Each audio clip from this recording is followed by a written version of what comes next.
Hi all. Am I audible? Can anybody reply to this?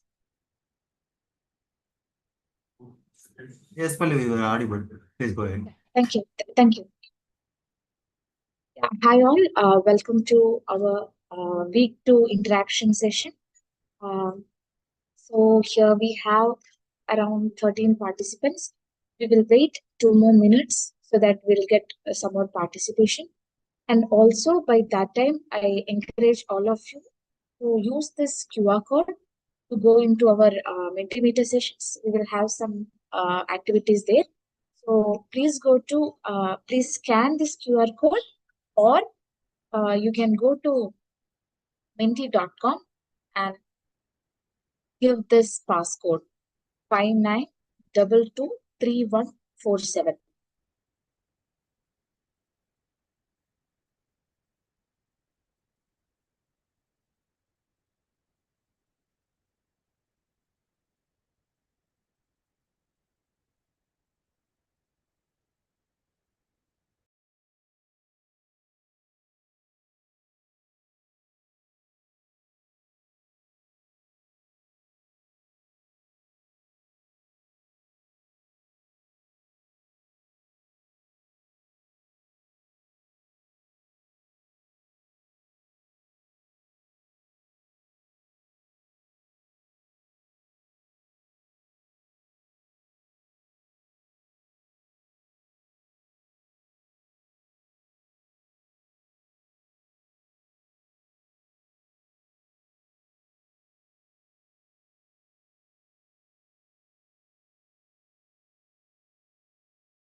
Hi all. Let us start today's session. So I'm Pallavi. You must have not seen me the course content yet. And we have Rahul also here. So we will be helping you to discuss about the course or related topics today. So feel free to ask anytime. Whatever question it is, we will try to answer. Otherwise, we will also try to learn from it, and we'll be back with the answer to you. So yeah, Rahul's here. So let's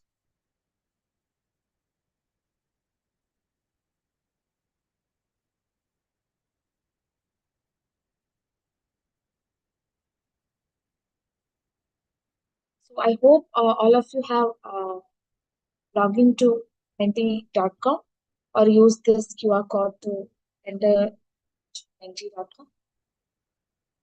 If not, please do that. We will be having some activities there. So let's have a recap about week 2, whatever we have discussed in the week 2 session. We have seen different types of cells. You must have seen some classification and came to know about different types of cells.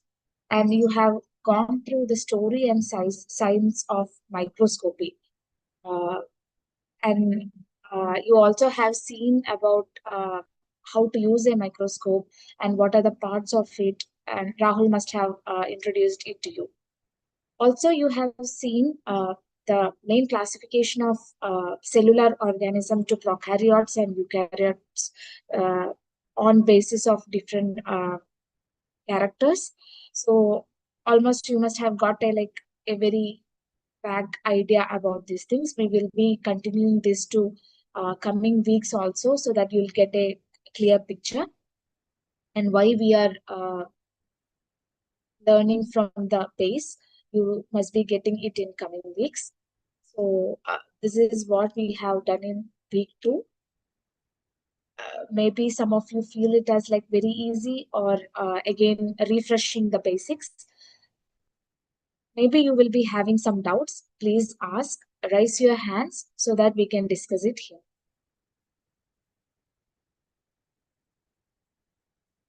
Before going to our discussion, let's do just an activity. We were talking about bioproducts last week, and the whole process, like why we are learning about cells, everything is like in bioengineering perspective in this course.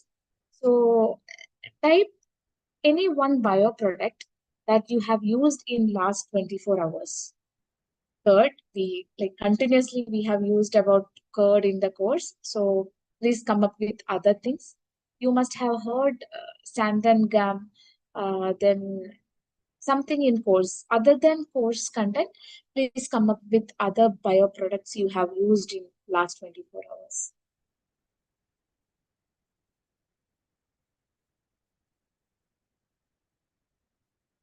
Everybody is typing curd, I guess. Other than curd,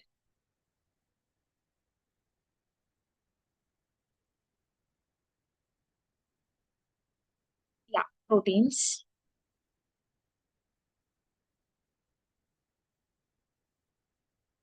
yeast in bread, antibodies,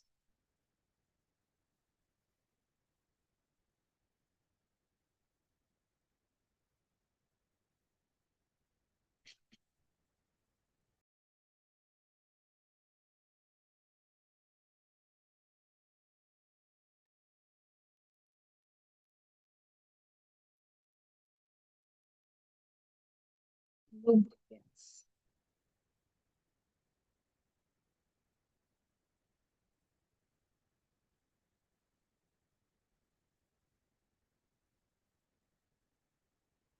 Aloe vera based gels,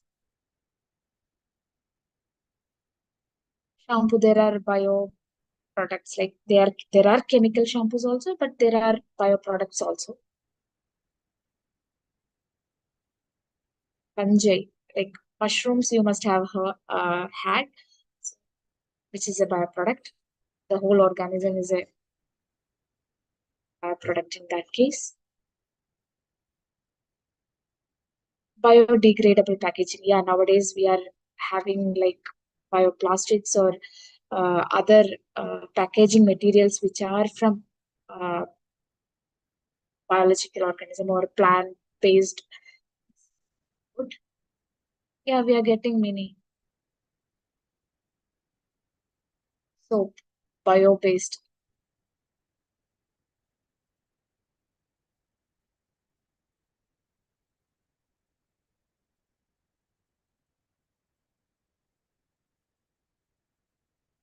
Okay, we have got some good responses. We'll give 1 more minute so that people who are thinking can also pause.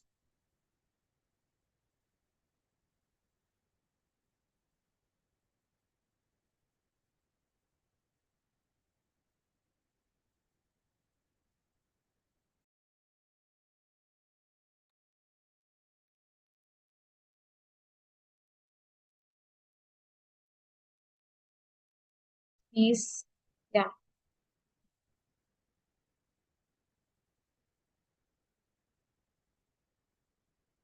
yeah, we are getting many answers, and I think you understood. We had a like good amount of discussion in last live session about bioproduct, the confusions arising on the word bioproducts and all. So I guess you all are now you have understood like what bioproduct mean. Let's go to our next thing. So it's a question answer from the Google Sheet. So we are getting some questions in Google Sheet, and as Rahul said in the last session, have different platforms to discuss the queries and all. So one is the Google Sheet, another one is the discussion forum, which is present in your School Connect portal. Please use that, and also in this live session. So we got one question regarding hybridoma technology. In course, we have used that word hybridoma technology. So the question was like, can you explain about hybridoma technology? Well, you must have heard the word hybrid. Usually the word hybrid means uh, it's mix of two things or something like that. So similar way, hybridoma technology involves mixing of two types of cells. So like fusing two types of cells. So the first hybridoma cell was produced uh, by mixing a B cell and a cancerous cells. So in case of like in course, we have talked about hybridoma technology in producing monoclonal antibodies. So the cells which can produce monoclonal antibody and a cancerous cell. Why we are fusing it with a cancerous cell? For this continuous cell division capacity. So we will remove whatever characters are there for causing the carcinogenic part. We will remove that, and we will just take the cell who have the ability to continuously replicate or continuously divide and fuse with a cell which can produce monoclonal antibody. In that way, we will use hybridoma technology in uh, monoclonal antibody industry, and also it's widely used in molecular biology area. So Rahul, you have any points to add on this? Yeah, well, like you almost covered everything. So I just wanted to make it in short. Last week itself, we mentioned that what is monoclonal antibodies. So how the body is using that. So at that time, I was telling about B cells. So it's a part of our human immune system that the B cell will produce monoclonal antibodies. So what we are actually doing in like extracting things, we will take the B cells and we want them the B cells to produce more monoclonal antibodies so that we can use that in some other treatment purpose. But what happens? These B cells are mortal cells, which means after sometimes they will die. So we can't use them for a longer period. So we came up with is we attach another cancer cell with that. Attachment is just it's like merging these two cells into a single cell. So we take the immortal nature of cancer cell and the monoclonal antibody producing system of the B cell, and combine that and make a single cell so that cell will produce monoclonal antibody and it will have that immortal nature so that we can use the cell for a longer period of time to produce the higher amount of monoclonal antibody. This process of attaching to these two cells are called hybridoma technology. Hybridoma technology. So, like I mentioned, as Pallavi mentioned, it's a hybrid, came from B cell plus a cancer cell, and this process is being used in other forms also, I guess. But the main application is in this monoclonal antibody process. Yeah, like that's what I want to say. Yeah. So wherever you need some cell, like mammalian cell or whatever cell, which won't live for a long time. In all those cases, we will use this hybridoma technology. If you want to study some cells from human body, but it may die after some days, so you will fuse it with the cancerous cells and use that cell, hybrid cell, to study that particular thing. So that is about hybridoma technology. So another question from Google Sheet was about insulin. Uh, Rahul, you want to talk about it? Yeah, Pallavi. So, like we discussed, the question was like I just read out that question once, so then we can proceed with that. I think, or yeah, we can go with that, but then you can proceed with the live questions. So the question goes like this. Right? Hmm.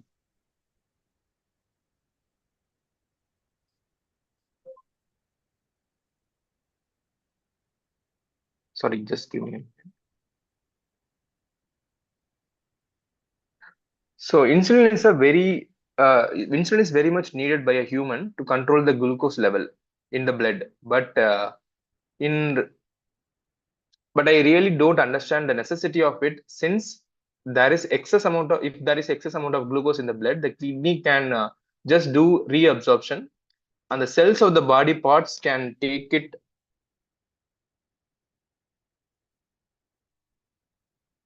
The cells of the body parts can take the glucose, right, and then they can respire and get energy from it. So, what is the problem in having a higher glucose level, and why it is becoming deadly? All that can happen is the blood become hypertonic, and the body will balance it. So the question was, in simple words, the question was like, if you take higher amount of glucose, and if your body glucose level increases, so what bad can happen? Because we have a system where the kidney can reabsorb the glucose, and also we have other, like, the main idea is like, what's the role of the insulin here? Why we need insulin, and what can happen if the glucose level is so high? So that's the main question, Pallavi. So I want to take it from this point. Like, the question itself said that the cells can take this glucose and respirate with that and get energy from it. So that's what we want to clear here. So when Professor was explaining, insulin is very important in controlling glucose. So the controlling part is not just the insulin will consume glucose. So insulin is particularly a hormone, so that will help the cells to take the glucose from the bloodstream. So this insulin, the main idea is like, we are eating something and it's getting converted to glucose, and it will go into the bloodstream, so that the blood will take this energy source to all the cells of the human body, and the cells can take the glucose and make energy out of it. But the role of insulin is, the cells can't directly take glucose inside. So what happens? The insulin will go and bind to the cell's membrane, so that the cell's glucose receptor will open. So I won't say the receptor, but the glucose channel will open. Then Channel. only the channels will open. Then only the glucose can go inside the human cells. So insulin, how it plays a very important role is like, these glucose channels are always closed.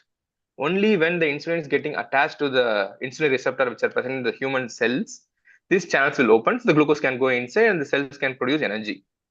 So the main role of insulin itself to make the cells consume glucose. So that's the point here. So we understood It's what like is the a role of key. insulin. Yeah, it's like a Like a key. key.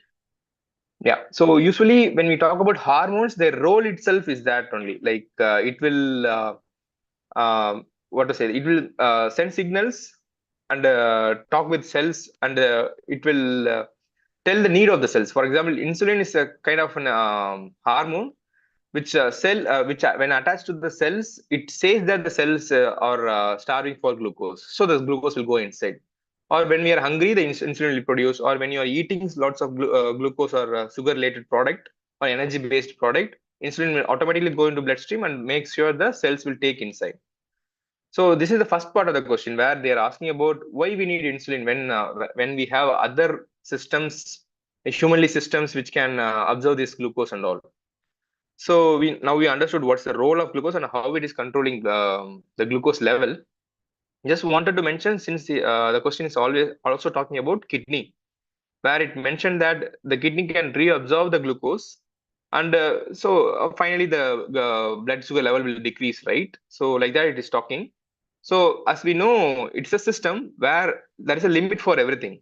Yes, uh, kidney can help in this regulation of glucose, but in at a very high cost. For example, it can reabsorb glucose. For having such higher concentration of glucose, it will again keep taking more water. It requires more water. So you need to hydrate your body, or else this like everyone knows, to compensate that glucose level everywhere, it will the water will come out of the cells. So the question is also talking about hypertonic system. So when the blood is very hypertonic, it needs more water. So the water it will take from the cells. So whatever the water which are inside the cell, it will come out. So the cells will get dried, and since there is no insulin, like the question mentions, the glucose won't go inside the cells will starve. So all this problem can happen. So what finally happens is like, the kidney will collapse, because there is a limit to which the kidney can reabsorb glucose. And then you will start urinating more, because higher glucose will take more and more water, and it will vice versa. So it will keep on happening again and again. So you will dehydrate yourself, and finally this dehydration and this hypertonic situation will cause a sequence of problems with your neuromuscular systems, all other systems. So the finally, like, it is lethal to the body. So the second point which I want to make here is like, kidney can help in regulation of glucose, but not for a higher concentration of glucose. So, and then higher third point is like, glucose will cause an hypertonic blood system, where it needs more water. That water will mostly comes from inside the cell to the bloodstream. So the cells will shrink. So finally, the cells will starve without glucose. So it won't get its energy, and which leads to other problems, which becomes lethal to the whole body also. So yeah, so the main point you want to understand, I think the question was asked about Harini. I hope she is here. If you are here, just raise your hand so that we can discuss more. But the main idea is, insulin controls blood sugar, but the control word is what we are talking about here is like, insulin will help the cells to take the glucose in, so that the blood glucose level will decrease. That's how the insulin will work. So since we have bluntly, like, I think it was not conveyed that we just told that insulin control glucose level, but we didn't say how. So if that is clear, I think this question will be answered by itself. So if you have more questions about this, or if you want to discuss more, anyone, if you want to discuss more, please raise your hands. We can discuss about this. Yeah, Pallavi, like, you can, if you want to add more Yes. point, you can add. Yes, yes. We are happy to have these kind of questions because students are trying to understand the things. Like they are just not mugging up. They are actually like listening and understanding and analyzing it. That's why these doubts are coming out. So we are really happy for that. And because of that only, we are able to clarify. So we have just mentioned about controlling. Now we have little more like we have given little more explanation about it, like how actually insulin is controlling. Actually, it is helping cells to absorb the insulin, uh, absorb the glucose. So in that way, it is controlling. So that's why there is high need of discussion in even though simple doubts are there. So that's it. Hope Harini understood and others also who listened have understood how system works. Now, if so, we see like not all participants have joined Minty.com. So whoever joined in between, please use this QR code and log into Minty.com. Now, we encourage you to ask questions from the live session. So whoever has question, please raise your hands. So we will call like I will ask you to ask the question one by one.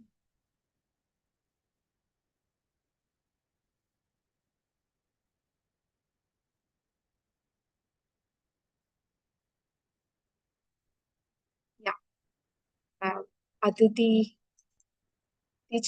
Chandar. Yeah, we are getting questions. So Aditi, Yes, ma'am. Good evening, ma'am. Good evening, sir. Uh, my question was not related to the curriculum of the week. It was more in general. Ma'am, so what in when we take courses like biotechnology, how is it different, or what extra is covered or what not is covered from courses like bachelor's in science or pure science or biochemistry? I wanted to know how biotechnology course is different.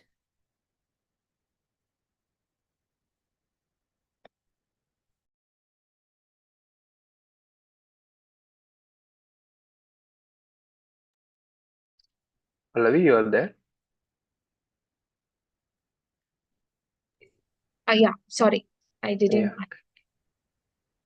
So what I was telling is like after 12th, everything are connected. So in pure sciences, you will be more discussing about the basic knowledge about those systems, like whatever it is, like whether it is animal or plant, whatever it is.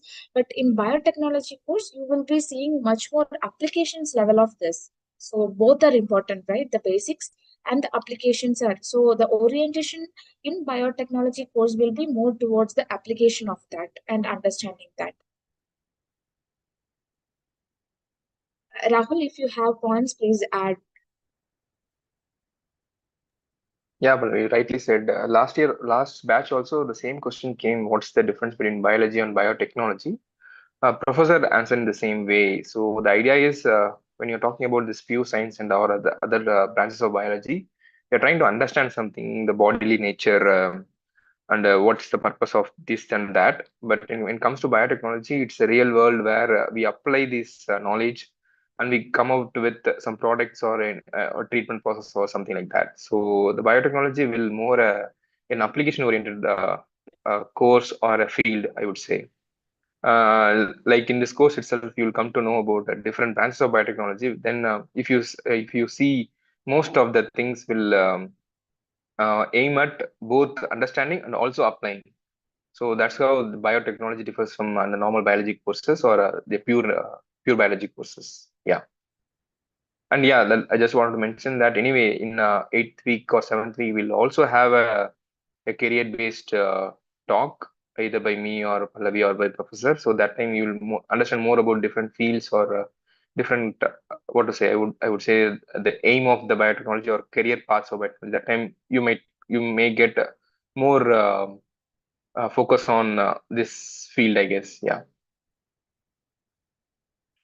Aditi, whether it answered to your question or you want some other points to be added.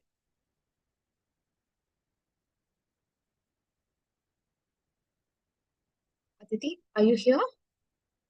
Yes, ma'am. I couldn't unmute myself, so I understood, ma'am. Okay. Thank you. Okay, thank you. So let's go to the next person, Aditya Pandey. Yeah. Aditya Pandey, Yeah. can Good evening, ma'am and sir. Ma'am, I want to briefly know about the xanthan gum. The basics I know that it is used as a viscosity modifier used in many industries like pharma, food, and oil and all that drilling. But I want to go in a bit about deep about the xanthan gum. like what you want to know about it, like whether you read about it, like as you are interested on that particular bioproduct, whether you like try to read about anything on Sandanya? I want to know, ma'am, that how it is used as a viscosity modifier in industry. Means what is the work of a viscosity modifier in industries? That Oh, I okay. want to know. So you want to know the application, like Yes, ma'am. why people are making it thicker. Yeah, ma'am. Oh, okay. Rahul, are you getting any But based on my knowledge, in industry wise also, some liquid need viscosity. For example, when you're having some syrup for cough syrup or something like that, if it is a liquid, the flow of liquid will be very fast. So, but we don't want that. It needs some viscosity so that the flow will be slow and it can cover more surface area of your throat, something like that. So, at those points, the very easiest method to increase, the very easiest method is to just increase the viscosity of the liquid so that the flow will be restricted. In such cases, the thickness will be helpful. Apart from this, yeah, like you mentioned, food industries, many more places where like there the just to add textures to the food like that or to mimic something. For example, you are doing creating some a product which are naturally available, but if you want to do that in lab for mass production, but you want to add a what to say thickener to that, you can use this one because it is food grade also. So the main idea, like the best idea best example which I can give is the cough syrup in case of pharmaceutical. So Got like it. that Yeah, in many places, the viscosity matters to restrict the flow of the liquid. So Okay. there and all, xanthocum plays a very important role. Okay, okay. Thank you, sir. Thank you, ma'am. Layasri?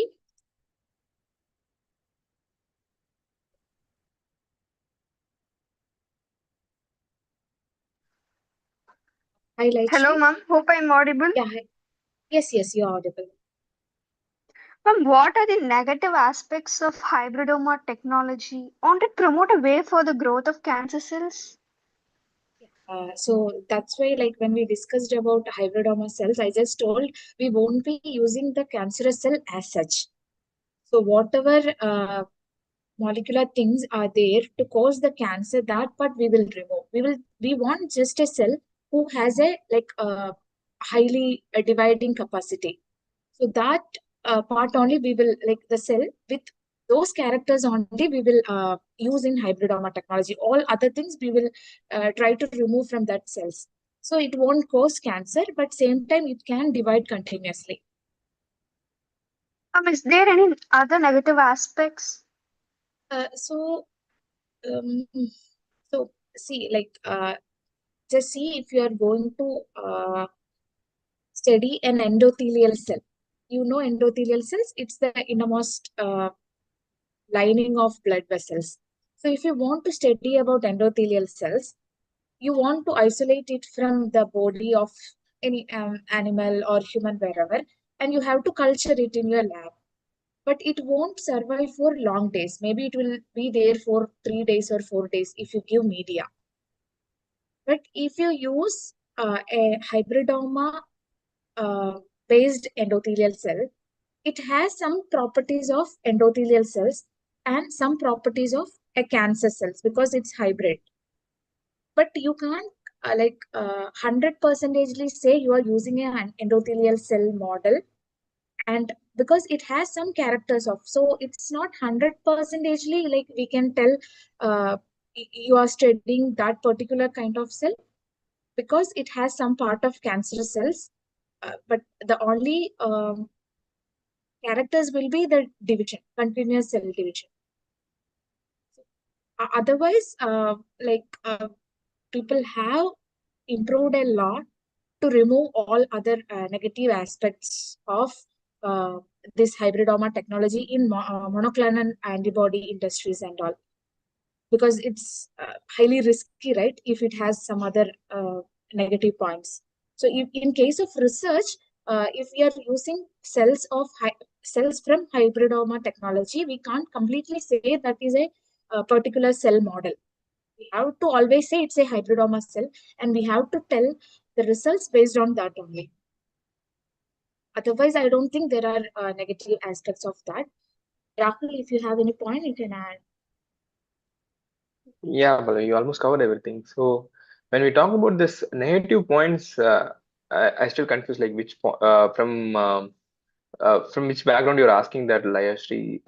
So thing is like there is no competition for hybridoma when it comes to production of this monoclonal antibodies, everything. So that's the only process which we have now, and it's best working process. So negative, I would say, like all the other biological process, it is time consuming process and it's a very expensive process. Those the kind of negative we can say here. But since it is a, I would say, a monopoly uh, process. So I'm not seeing any other negative things of that. But if you think that since we are using a cancer cell, it will bring that cancer related negative or aspects to the cells, then we don't need to worry about that, because cancer, when we are talking about cancer, is not, it's not an infection based model. So cancer we are talking about, cells are growing like uncontrollably. That's what. And when it comes to a higher production scale, when we want to produce something in a higher scale, this uncontrolled growth is good for us only. So that's why we are using that cancer cell. So, and we are not going to inject this cell into a human body. We are going to grow this cell in lab and extract the monoclonal antibody, and we'll discard these cells, or we will disinfect these cells. Only the monoclonal antibody will go into our body. This hybridoma cell is not going inside our body. So we don't need to think about the negative aspects of the cancer when it comes to hybridoma technology. So I hope that explains that. So if you want me to discuss more about that, Layasri? Yes, sir. I just want to know more points about it, please. Like what? In what sense? Like you want to know? Like, Where are you getting? just something more about this in general. I think we covered everything. Like in general means like that's what. So we know what is monoclonal antibody now, and we know how to produce it. So B cells are producing that, and we know that B cells can't be used for a longer time. We want that to use for longer time so that it is industrially like what to say viable. So we are attaching another cancer cell to it so that it will grow through uncontrollably. So higher production, higher monoclonal antibody, and it will result in more amount of antibodies which you can use for treatment. I think at this point of the course, this much of understanding is more than enough. So we will go through that process, like not hybridomo process, but other aspects of microbiology, microbiology. That time you may need read about monoclonal antibody also when it comes to proteins. That is a part of this course. So that time, if you get more doubts, we can discuss more on that. So that time it will be very easy for you to understand also what we are talking about here. So I would recommend please wait until I think the biomolecules part, which is comes in the I think third or fourth week. That time we can discuss more on this live stream. Thank you, sir. Yeah, thank you, Thank Laksh. you. We have Nikhil Shriram. Nikhil, can you please ask your question? Can you hear me, ma'am? Yes, we can hear you. During the organ transplantation, if the body rejects the organ, will the monoclonal antibodies react on that organ, or what else will happen? The monoclonal antibody? Yeah.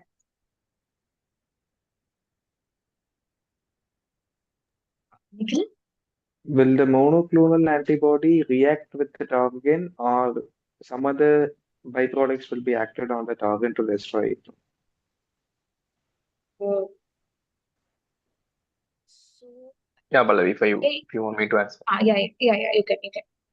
Yeah, Nikhil. So you yourself told that you don't please don't mute yourself. So yeah. So what happens is like you already told that the body is already rejected that organ, right?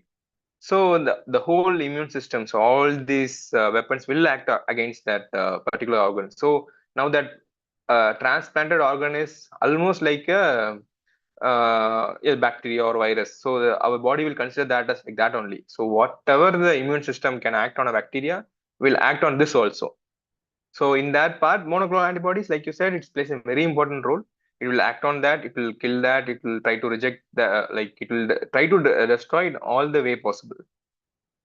So the main point is like you already mentioned, it is the body it's rejecting that organ. If not, for example, if you are taking that organ from sometimes from your body itself, sorry, like we can transplant some skin from our thighs to face. That time it is your skin, so that it won't consider as a foreign body, right? So these things won't happen. Or else if you take from some blood relation which are too much compatible with you, so this won't happen. But at a point where the body is rejecting that organ, of course, the monoclonal antibodies will act on that organ also. And so, what makes the body to reject that organ specifically, sir? I think it's a vast question. Like the body knows our own cells, so that's the main point. It has a very big a cascade of program where it can distinguish a object whether it is an our host object or a foreign object, whether it comes to a bacteria or comes to a carbohydrate or whatever it is, protein, but the body knows it. That is based on like sometimes. See, the first point when we are doing checking a compatibility between organ donors, first thing we will check the blood compatibility, right? So what's the blood group of that person and this person? So from that point itself, the difference makes sense, and it goes into the deeper level of DNA until DNA. So it's a very vast process, like very vast, what to say, topic which a doctor can explain. From my perspective, I think the body knows. The body knows our body at least, so that it can see, it has the ability to check whether it is an foreign body or it belongs to us. Yes, sir. Yes, sir. Yeah.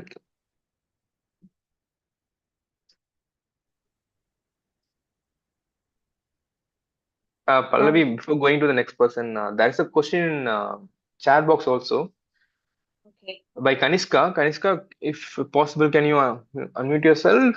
We can discuss on this. Anyway, I'll read about the question. The question goes like this, ma'am, may I know difference between microbiology and biotechnology? Do they have same basics in aspect of learning?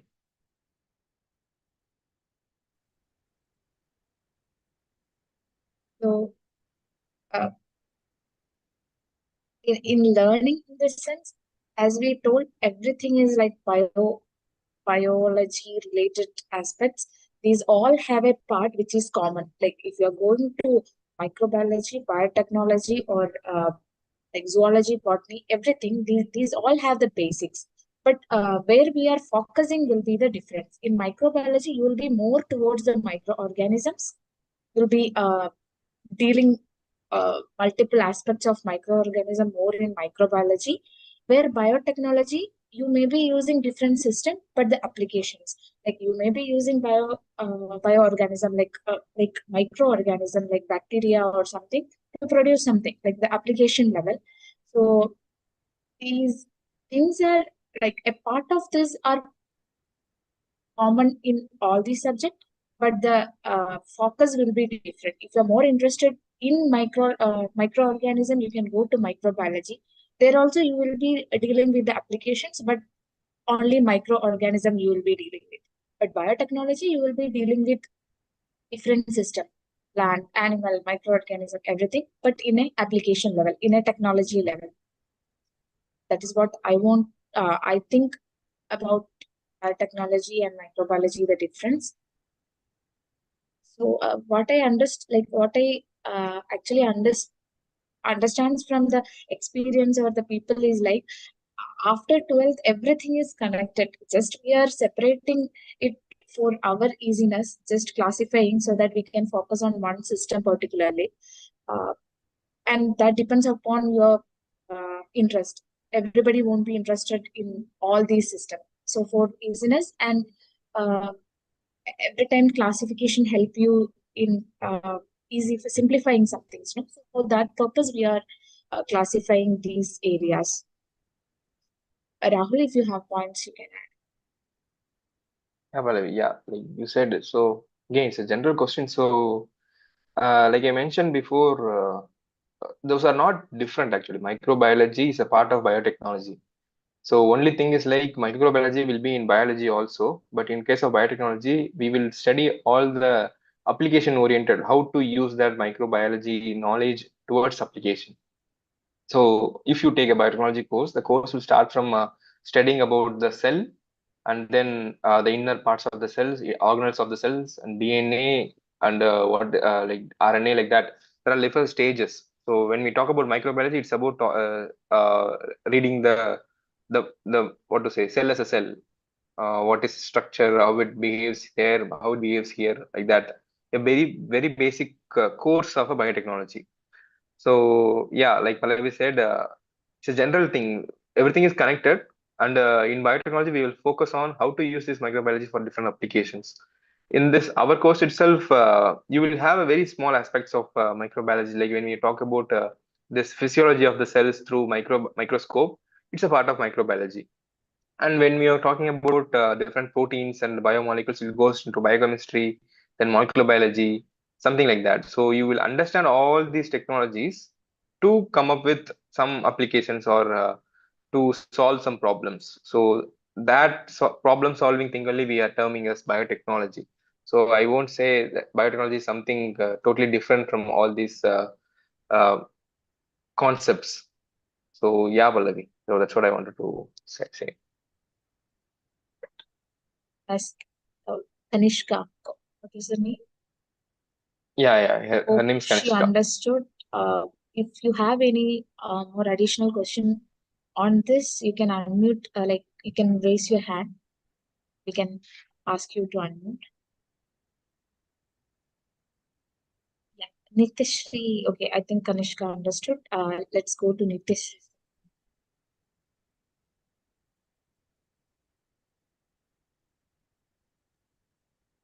Hi, Nitishri.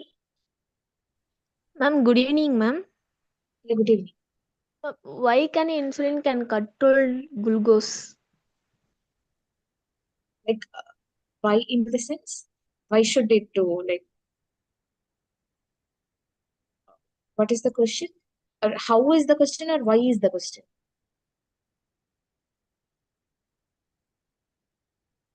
I think you have to unmute her again. Yeah, I have unmuted. Okay. Why? Nitishri, Why should? so body No, needs, yeah.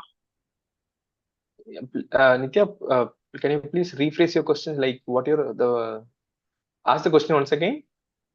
Why should insulin can control glucose, sir?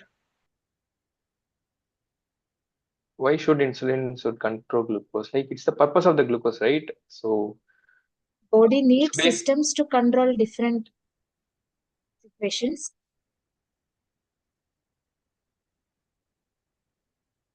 Rahul, you can continue. Sorry.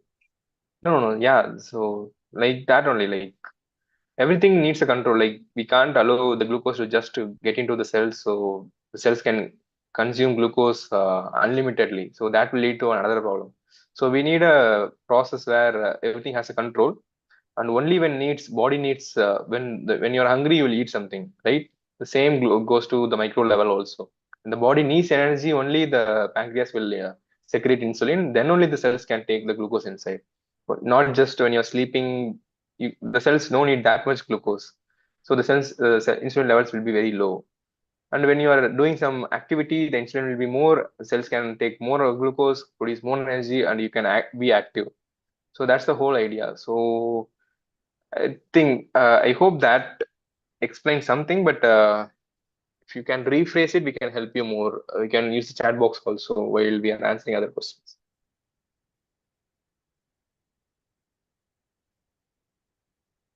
Yeah, Pallavi, like maybe let's wait for her to rephrase that question. We can go to the next person. Okay. Aditya Pandey. Yes, sir. Sir, what is in the career of biomedical science? Sorry. Yeah, biomedical science. Yes, sir. Yeah, anyway, this career related questions we will come to in this like later part of the course, but just for an a basic thing I will say here. When we talk about biomedical, we will talk more about the instruments, the instruments which are being used for medical purposes or other lab equipments, which relates or which uses some biologic product in that. For example, if you are using a blood glucose analyzer, we all have, right? We will pinch one drop of blood and we will check that blood glucose. So that's a product by biomedical engineering. Same thing for MRI, same thing for CT scan, everything. So all these instrumentation studies comes under this biomedical engineering. So basically an instrumentational part of biotechnology. Okay, sir. Thank you. Yeah. So like I said, in the later sessions, like 7th or 8th week, we will have a small introduction to the career paths to which are available in biotechnology. That kind you can get more idea on this. Yeah, Okay. Pallavi, you are saying something. No, like I just want to add that with instruments used in biomedical, also the techniques or whatever related to the medical area, the focus is more given to medical aspects. Can be instruments, techniques, and like assays in medical area to improve the medical science. Whatever we can do, the focus will be more on. That is the main purpose of biomedical thing. Just to add that.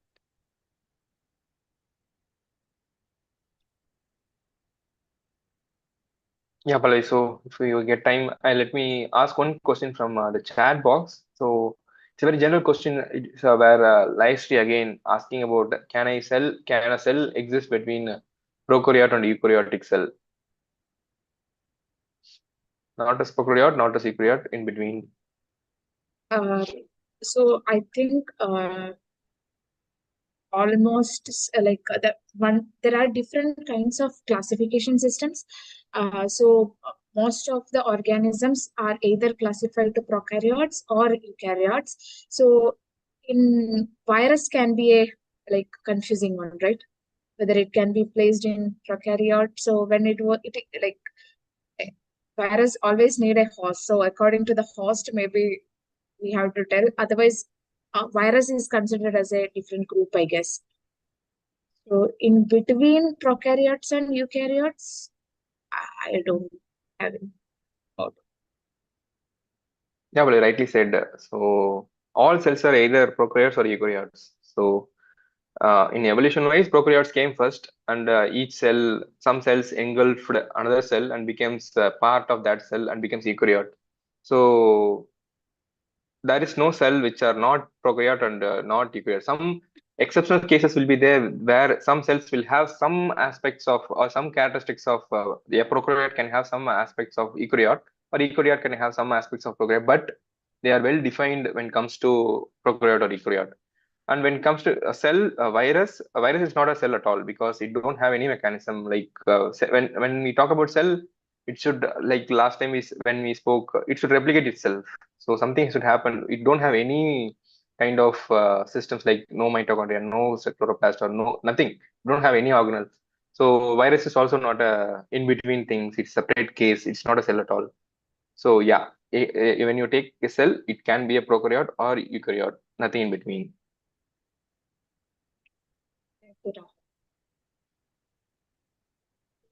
Then let's go to an activity.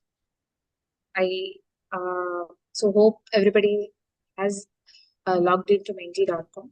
So here the activities like we have talked about different type of cells, different type of molecules in biological entities and all.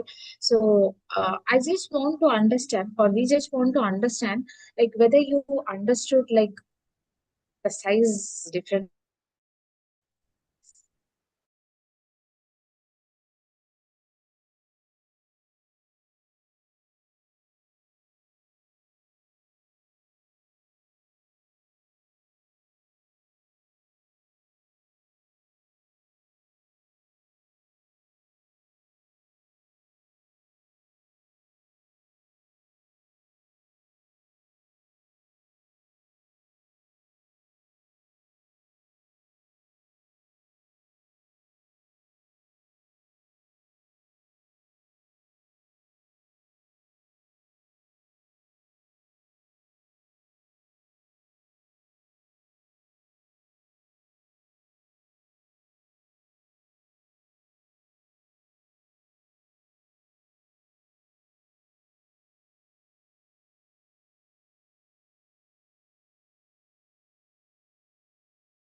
Am I audible now?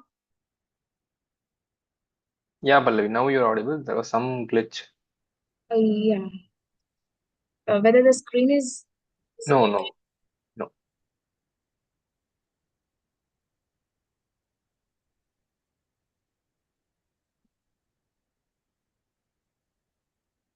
is it visible to you now?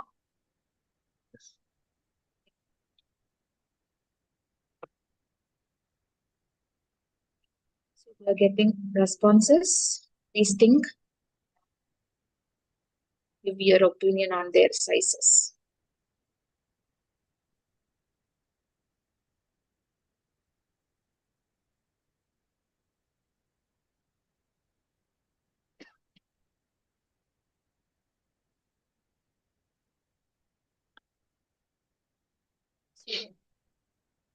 Whoever have responded, this Paul has told monoclonal antibody is the smallest one.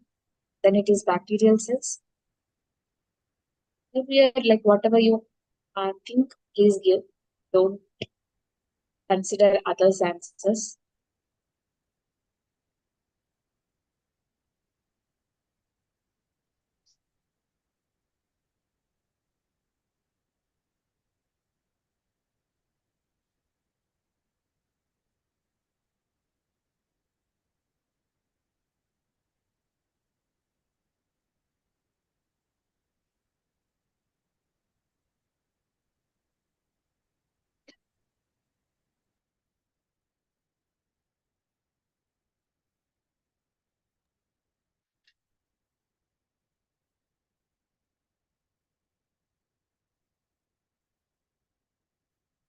some of you have answered this. I think they are thinking about, there are some confusion about the sizes.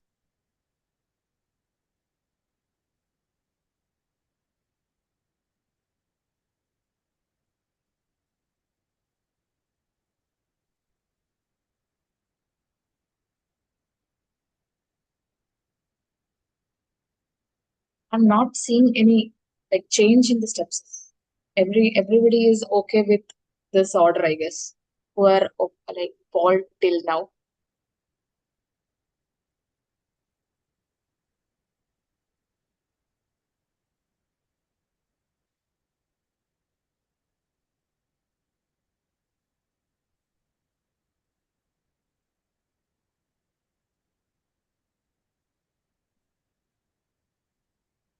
Uh, 1 more minute. About so give 1 more minute.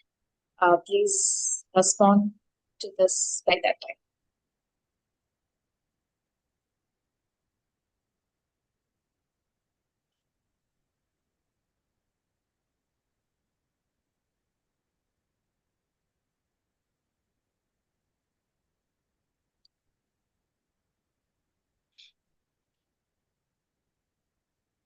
Nobody is thinking like something different from this order.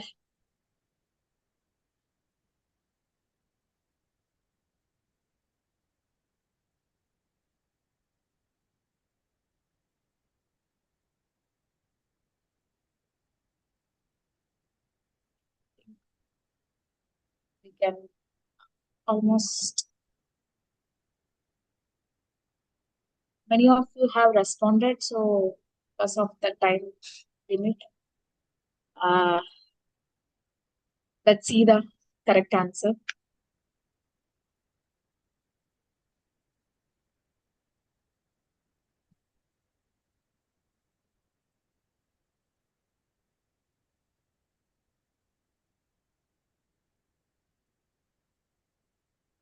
So, as you all said, monoclonal antibody is the smallest one among us. But then it comes the virus. I think the poll says it has bacterial cell. This is even very much smaller, and